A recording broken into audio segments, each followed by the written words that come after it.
Vivekananda rock memorial వద్ద ప్రధానమంత్రి నరేంద్ర మోడీ సుదీర్ఘ ధ్యానం చేస్తున్నారు. ఈ సందర్భంగా మోదీ కేవలం లిక్విడ్ డైట్ ను పాటించనున్నారు. గురువారం సాయంత్రం ధ్యానం చేయడం మొదలుపెట్టారు. సుమారు 45 గంటల పాటు మోదీ ధ్యానం చేయనున్నారు.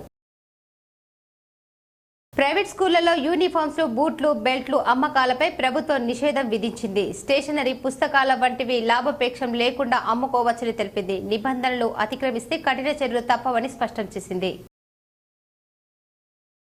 జూన్ 2వ తేదీన మధ్యాహ్నం 3 గంటలకు తిహార్ జైలులో సరెండర్ కానున్నట్లు సీఎం కేజ్రీవాల్ చెప్పారు. లిక్కర్ స్కామ్ తో లింకున్న మనీ లాండరింగ్ కేసులో కేజ్రీని ఈడీ అరెస్టు చేసిన విషయం తెలిసిందే.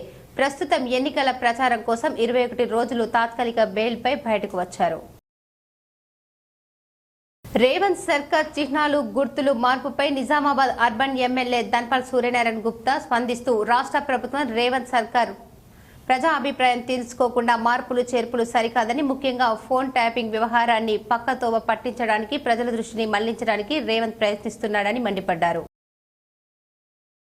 బిల్లులు లేకుండా ఎరువులు విక్రయాలు చేపట్టడం పట్ల నిజామాబాద్ జిల్లా కలెక్టర్ రాజీవ్ గాంధీ హర్మంత్ ఎరువుల డీలర్లపై అసహనం వ్యక్తం చేశారు. బోధన్ పట్టణంలో ఓ ఎరువుల దుకాణంపై కేసు నమోదు చేయాల్సిందిగా వ్యవసాయ శాఖ అధికారులకు ఆదేశించారు. ఎడపల్లి మండలంలోని జరుగుతున్న అమ్మ ఆదర్శ పాఠశాలలో మరమ్మత్తు పనులను నాణ్యతతో చేపట్టాలని జిల్లా కలెక్టర్ రాజీవ్ గాంధీ హర్మంత్ సూచించారు. శుక్రవారం మండలంలోని బ్రాహ్మణపల్లి, ఏఆర్పీ క్యాంపు గ్రామాల్లో ప్రభుత్వ పాఠశాలలో జరుగుతున్న మరమ్మతుల పనులను ఆయన పరిశీలించారు. కామారెడ్డి మండలం క్యాతంపల్లిలో జిల్లా పరిషత్ ఉన్నత పాఠశాల నందు అమ్మ ఆదర్శ పాఠశాల కింద చేపట్టిన పనులను పురోగతిని జిల్లా కలెక్టర్ జితేశ్వరి పాటిల్ శుక్రవారం ఆకస్మికంగా పరిశీలించి పురోగతి పట్ల సంతృప్తి వ్యక్తం చేశారు. వానాకాలం పంట సాగుకు సంబంధించి అవసరమైన పచ్చి రొట్టె విత్తనాలు అందుబాటులో ఉన్నాయని, ఎక్కడ విత్తనాల కొరత లేదని జిల్లా కలెక్టర్ జితేశ్వరి పాటిల్ తెలిపారు.